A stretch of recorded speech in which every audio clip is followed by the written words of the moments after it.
அன்பார்ந்த ஆன்மீக நண்பர்களே, இன்று ரெங்கமலை கேள்விப்பட்டீங்களா? ரெங்கமலை மல்லீஸ்வரன் சிவன் தரிசனத்துக்காக வந்துட்டுருக்கேன். பார்த்தீங்க அப்படின்னா சுமார் ஒரு 2000 படிக்கட்டு இருக்கும்ண்ணா. கீழேருந்து மேலே சுமார் 2000 படிக்கட்டு. கரெக்டாக என்னால் சொல்ல முடியல. 2000 படிக்கட்டு இருக்கும். அதில் படி ஸ்டெப்பு பாறை கல்லுலேயே அமைச்சிருக்காங்க. கொஞ்சம் கொஞ்சமாக காட்டு பாதை மாதிரி தான் அமைஞ்சிருக்காங்க. ஆனால் சிறப்பான படியாக தான் இருக்குது. ஆனால் அதில் ஏறி இன்றைக்கி மல்லீஸ்வரன் திருக்கோயிலுக்காக வந்திருக்கிறேன். மல்லீஸ்வரி தரிசனத்துக்கு வந்திருக்கேன்னா, எப்போயுமே நான் சொல்லுவேன், என்னுடைய ஆன்மீக பயணம் படி மலை ஏற வேண்டும். மலையில் ஏறுவதனால் என்ன அப்படிங்கிறது 2 கருத்து உங்கள்கிட்ட சொல்கிறேன்.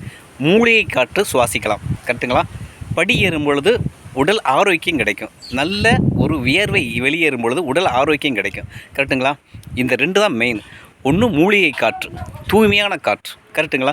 இதுக்கு தான் மலையில் இருக்கிற ஒரு தேவஸ்தானம், தேவாலயம், ஒரு ஆலயம், ஆன்மீக ஆலயத்துக்கு போகணும் அப்படின்னு நான் சொல்கிறேன் இல்லைங்களா? அதனால தான் அங்கே நான் விரும்புவேன் அடிக்கடி. அதுக்கு தான் நான் அடிக்கடி மலையேறி பயணம் செய்வேன், கரெக்டுங்களா? அதனால் இன்றைக்கி ரெங்கமலையில் உள்ள மல்லீஸ்வரன் திருக்கோயிலுக்கு வந்திருக்கிறேன். இங்கே தரிசனம் நன்றாக கிடைச்சிது, சூப்பராக இருந்துச்சு. இது மாதிரி தரிசனம் நீங்களும் இந்த மாதிரி மலையில் ஏறி ஆடி அமாவாசை, பௌர்ணமி இந்த மாதிரி இடத்துக்கு நீங்கள் வாங்க, வந்து பாருங்கள். ஒவ்வொரு தரிசனம் சூப்பராக இருக்கும்.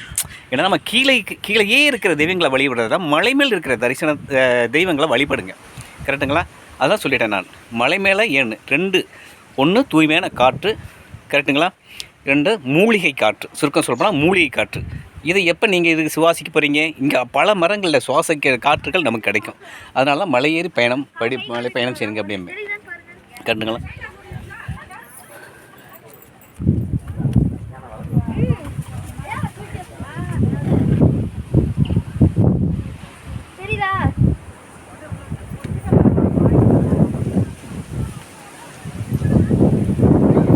பார்த்தீங்களா, கரெக்டுங்களா?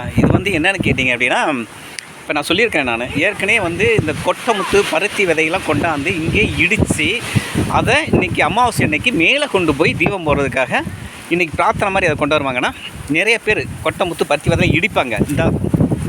இந்த உரலை இடித்து கொண்டு போய் மேலே இன்றைக்கி தீபம் போட போவாங்கன்னா, இந்த உரலை இடித்து இன்றைக்கி தீபம் போட்டு இன்றைக்கி தீபம் போடுவாங்க, கரெக்டுங்களா?